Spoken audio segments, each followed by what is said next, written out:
模式是蓝图，烹饪是工艺。那么除了吃什么和怎么烹饪，那想问一下叶老师，咱们什么时候吃，或者是说按什么顺序吃，有什么影响吗？在这过程当中呢，影响一定是有的啊，因为这属于我们叫做进食行为的营养学问。所以关于进食的节律，它尽量保持一日三餐的时间啊，相对固定。要固定。那么规律的进食呢，其实它有助于同步我们身体的一个生物钟，让我们的激素分泌啊更加有节律。你比如说胰岛素、皮质醇，是吧？它避免长时间饥饿以后啊，我们所说暴饮暴食，它对于维持我们血糖平稳、代谢稳定有非常好的作用。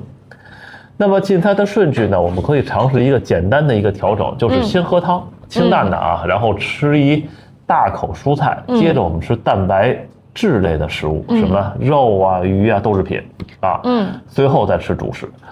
你这样的顺序呢，它有助于延缓胃排空，它让我们葡萄糖更缓慢地进入我们血液，从而产生更平缓的血糖、胰岛素的反应。就相当于我们先来点这个清淡的润一润，对，然后我们再大口的吃一些这个蔬菜呀、蛋白质这些，对吧？对，然后最后咱们再吃主食，咱们一点点铺垫。没错。其实刚才听主持人这么一形容的话，一看您也是在营养学当中的话，在这个领域啊，也一定是有很多的一个成就的。主要是听尹老师的课听得多了。那观众朋友们也一定要把这个课听好。大家注意，它可以呢去增加饱腹感，对于控制你的体重和维持代谢平稳有非常积极的一个意义。刚刚叶老师给咱们的这个建议非常的具体啊，而且呢非常的容易操作。那咱们叶老师呢提醒咱们2点。第一点呢是定时，咱们吃饭的时间一定要规律，包括我们这个身体内部的节奏，它才会稳定。第二呢是有序，我们要刚刚讲到的，要按照这个汤、菜、肉、饭这样的顺序来吃，这样呢有助于我们这个餐后稳定餐后的一个血糖，让我们呢更长的时间有这个饱腹感，这些细节的优化呢，就能让我们的营养支持呢，这个效果事半功倍。没错，对。同时呢，我们也要知道有哪些饮食习惯是需要可能这个被破坏掉这种内在平衡的。那想问一下叶老师，那这里边就是我们要哪一些是需要我们特别注意的，以及是我们限制的呢？其实在这过程当中呢，我们避免风险，或者我们讲叫规避风险啊，和积极补充这种营养，它同样重要。所以在这过程当中呢，大家注意以下几点，要引起警惕了。添加糖啊，或者是这种精制糖啊，就是各类含糖饮料、甜品、糕点，因为什么？它添加了大量糖的这种加工食品，它就引起血糖、胰岛素的剧烈波动，导致我们代谢加重。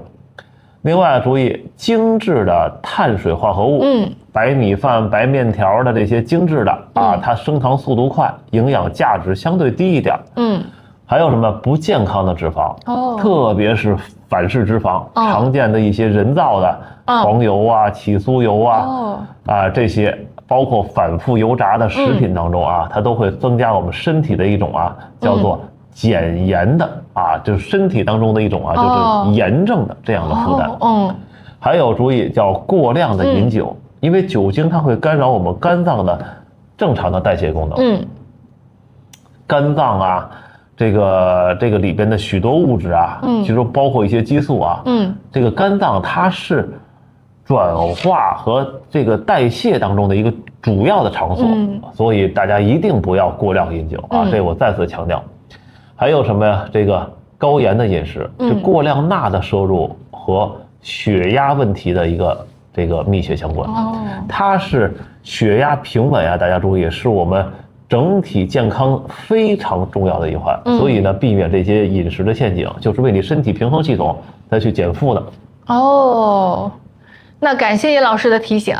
这相当于其实是在为我们列出了这个需要一些重点避坑的一个清单。首先呢，我们这里边总结一下过量添加的这个糖，这里边还有什么太精细的主食，还有什么有害的反式脂肪，包括我们过量的酒精以及高盐的饮食，这些呢肝困扰这些困扰项，它相当于呢就像是给身体平衡系统增加了这个额外的负担，或者是错误的一个指令。我们首先呢要减少它们，本身呢它是一个减少它们本身就是一个非常有效的一个健康的一个管理。